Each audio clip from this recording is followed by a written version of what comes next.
Hey guys, Richard here with CRG Games, and I have a question. If I asked you, what do you think is the best value for the dollar in sealed magic product? What would you say? Would you say it's a collector box, maybe a set box, because you get 30 packs and have access to the list? Is it a draft box? Is it a regular bundle? I would argue that it's none of the above. I would argue that it's actually gift bundles, and for a couple good reasons. So let's get into it. All right, so the reason why I think gift bundles are actually one of the best values is because with an MSRP of about $50, when these come out, a collector pack, they roughly range from $20 to $25. That's generally the going rate. And in these bundles, you get 10 additional packs. So you've got a collector pack, and you've got 10 additional packs. You also get a land pack, and you get an oversized die. In this one, you would also get the oversized dungeons as well. So these are going to be the dungeons that you'll venture into because it is D&D. They don't all come with that, of course. If you take the average price of around $50, let's just say 50, you subtract 20 to 25, you're left with another, 20 to $25 to make up, and you've got 10 packs. So on a per pack basis, you're looking at only, roughly $2 to $2.50 if you only valued the packs and you valued everything else at $0. So on a box basis, that would put the price of a box, actually, let me get my calculator here. If you figured $2.50 a pack, you're looking at, a box price of about $90, which at release is actually going to be pretty cheap. Now, the thing is, a lot of times you can find these gift bundles on sale. For example, Amazon's recent sale, they had these, I believe, in the $26 to $29 range. That puts the per pack basis in the draft packs at less than $2. And it becomes an absolute steal at that point because, again, you are getting a collector pack as well. These, for a long time, were available on Amazon for around $32, which, again, is a really good deal. The other things you're going to get in here are going to be a land pack. And you're also going to get, generally you're going to get some kind of promo. This one has treasure chest. Now these are super pringled. That happens. So the best thing to do is just leave them in there, never open them, and forget about them because they are very, very pringled. And then you get these dice. Now these dice actually have a pretty solid value to them. You can usually find these on eBay selling. I've seen dice sell upwards of $12, maybe even $15. The gift bundles usually have slightly different dice than the regular bundles. And I think over time, if you were to hold these long term, they would appreciate quite nicely. All you have to do is take a look at the Throne of Eldraine gift bundle as an example. So, Adventures in the Forgotten Realms, I believe this set has been out. Next year will be 2 years, I believe. I'd have to double check on that. But, there's a lot of great things that came out of this set. Deadly Dispute is one of them. Portable Hole is another. You got Old Gnawbone. There's a lot of really playable cards that people like in AFR. And this was the first set, that they really kind of delved into the Dungeons and Dragons theme. And I think they did a really good job. As as we've all seen, they've continued that on with, Baldur's Gate, and they're likely going to continue doing that in the future. So I would have to suspect that things that have to do with, party mechanics are going to age pretty well because they'll be playable, in new archetypes, especially if they have things that rely on, party. You've got Wizard, Cleric, Rogue, and Warrior. and also the dice rolling mechanics. Anytime something comes out that has an ability that is affected by rolling dice, you can always look back. Wow, we got a borderless Tiamat. You can always look back to previous sets that had dice rolling mechanics in them, and get some value from those. The cool thing is, a lot of the great cards in this set, their fancy versions are borderless, which means you can actually pull those in draft and set packs. So not only do you have that value from the collector, but you also have the same value, I would say, on a per pack basis from the draft boosters as well. Now, some of the bundles do have set packs. I believe regular bundles usually have set packs. The gift bundle, at least in this case, had draft packs, and that's fine. You get 10 of them. I think that's a great value. That's going to let you draft a couple times. You got an adult gold dragon there. And, do pretty good at building a little bit of a collection from the set without having to go and spend, $100 on a box, or, $110 or $120 on a set box, or even, $200 on a collector. Now, we've gotten, I don't know if I would call it pretty lucky, but it's just happened that AFR, the boxes have been relatively weak in price, and they were, somewhere near 50% off on this Prime sale, which is pretty crazy. I did not think that I would see prices as low as we did the last couple of days, but, the set is aging. A nice portable hole there. Amazon, probably just wants to get it off their books, get those pallets out of their warehouse, so they blew it out. And anytime you can find deals like this, it's silly not to pick them up. Now, not only do you have a lot of really cool playable cards, you have a lot of really great borderless cards as well. And one of the things that I really like about this set that they did are these dungeon modules. They're very unique.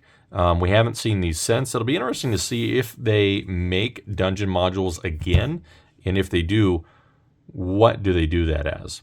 I was actually kind of thinking maybe in the Wilds of Eldraine, when that comes out, maybe we'll see new lands that are dungeon modules. Maybe they are D&D focused. If not in Wilds of Eldraine, possibly in, I believe it's Caverns of Ixalan. I think that would be something that we might be able to see dungeon modules in. A nice evolving wilds there. Then Hama, Rally, and a Black Dragon, and a True Polymorph. So many great cards in this set. We got 2 packs left. Now, really, I bought this because I didn't have the gift bundle, and I really wanted the dice.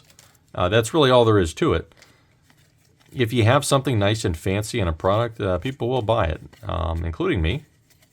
I kind of collect those large dice. I have probably 20 or so from really all of the previous bundles. The only thing that I don't have is the one from Throne of Eldraine. That one's pricey. I believe a bundle, the gift bundle for Throne of Eldraine is going for around $90 to $100. I'd like to pick one up, and I might, but it might be just a little bit before I do. All right, what do we got? Choose your weapon, Farida, and a Grazilax, Ithlid Scholar, Wizard class, and a Mountain. The lands in this set are actually really nice, the basic ones, and they sell pretty well on TCG Player as well. So this is the meat and potatoes of the actual gift bundle itself, and that's the collector pack. It's really nice that they put these in there, that they offer a product with it.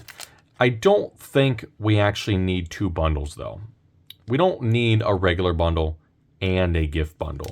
If it were up to me, I would solely do the slightly higher priced gift bundle, just because it feels more premium. Getting that collector pack, you get the foils, you get the really nice dice. We don't really need 2 bundles the way I see it. So we know what this is right here. If you've opened a lot of this product, you'll know exactly what that card is.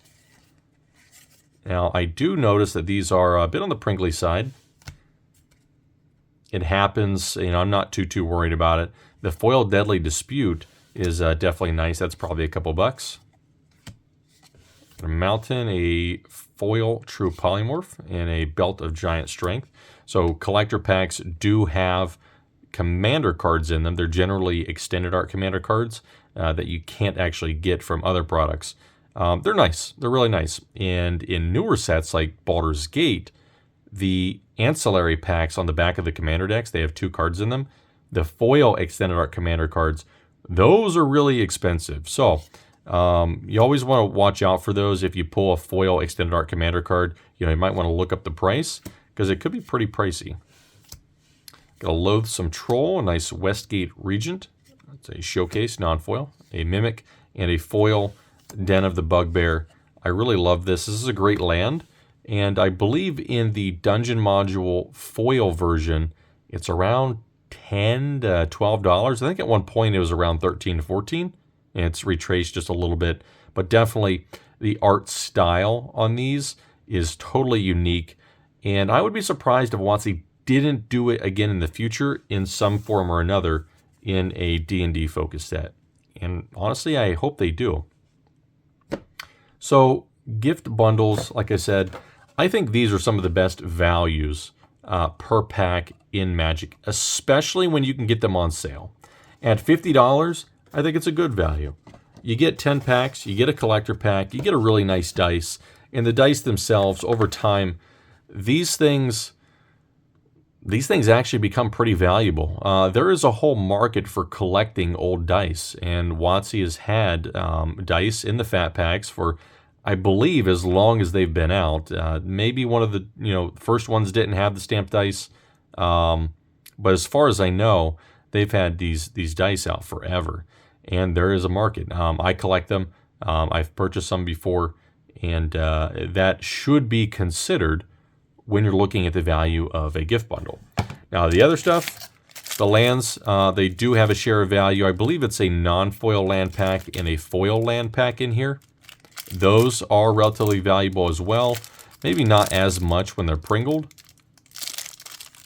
but you can fix these. If you put them in a binder long enough, they generally flatten out. If you get the right humidity, they can flatten out as well.